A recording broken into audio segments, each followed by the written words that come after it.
Hello friends, welcome to my channel competitive English with primary TET. তো বন্ধুরা, final cut off বিশেষ করে UR, OBC এ এবং OBC B, তো এই এই তিনটে ক্যাটেগরির কাট অফ কেমন কি হতে চলেছে ফাইনাল, তো সেই বিষয়টা নিয়ে তোমরা অনেকে জানতে চেয়েছিলে। তো দেখো, আমি কিন্তু একটু জানার চেষ্টা করেছি। তো সেখান থেকে যে বিষয়টা উঠে আসছে আমি সেটাই কিন্তু তুলে ধরছি এখানে। তো আশা করছি এখান থেকে কিন্তু খুব একটা 19-20 হবে না। তো আশা করছি এর মধ্যেই থাকবে যে বিষয়টা আমি জানাচ্ছি। তো চলো আমরা দেখে নিই।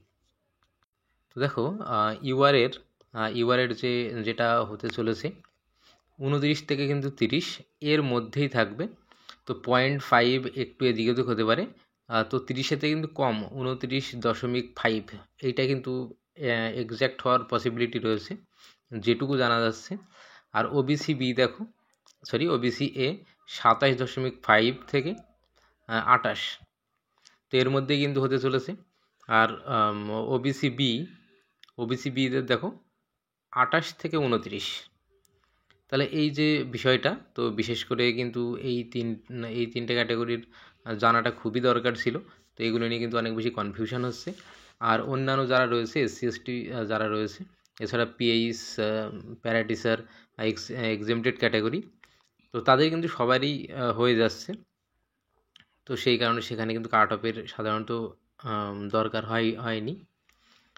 তো দেখো, বিশেষ করে UR, OBC A, OBC B এটা প্রয়োজন ছিল। তো এটা আমি কিন্তু যেটুকু জানতে পারলাম সেটাই আমি তুলে ধরলাম।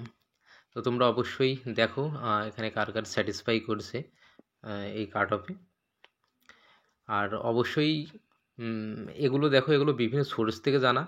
এবার তবুও কতটা কি অথেন্টিক এটা নিয়ে কিন্তু অবশ্যই একটা সন্দেহ থাকেই। তবে আমি এটাও কিন্তু যাচাই করেছি। দেখো, ভিডিও দিলে অনেক কিছুই দেওয়া যায়, তবে আমি কিন্তু সেটা খুব দ্রুত দিচ্ছি না। বিভিন্ন জায়গা থেকে মোটামুটি খবর নেওয়ার চেষ্টা করছি। তো মোটামুটি বিভিন্ন জায়গা থেকে খবর নিয়ে তো সেটাকে আমি একটা মোটামুটি প্রেডিকশান করে, তো সেই আন্দাজে কিন্তু এটা করা হয়েছে। তো আশা করছি এর মধ্যে আশা করছি থাকবে। এটা থেকে কিন্তু খুব একটা এমন বিরাট কিছু হয়ে যাবে না। ওই যে যেটা বললাম 0.5 কিন্তু একটু এদিক এদিক হবে। তো অবশ্যই তোমরা একটু মিলিয়ে নাও। আর যাই হোক, কালকে তো অবশ্যই হিয়ারিং রয়েছে। তো কালকেই দেখা যাক কোনো চমক কিছু হয় কিনা, আর হিমাগলি ম্যাডাম কতটা কি কনভিন্সড হয়। তো অবশ্যই তুলে ধরবো, আমাদের চ্যানেলের সঙ্গে থাকবে। ধন্যবাদ।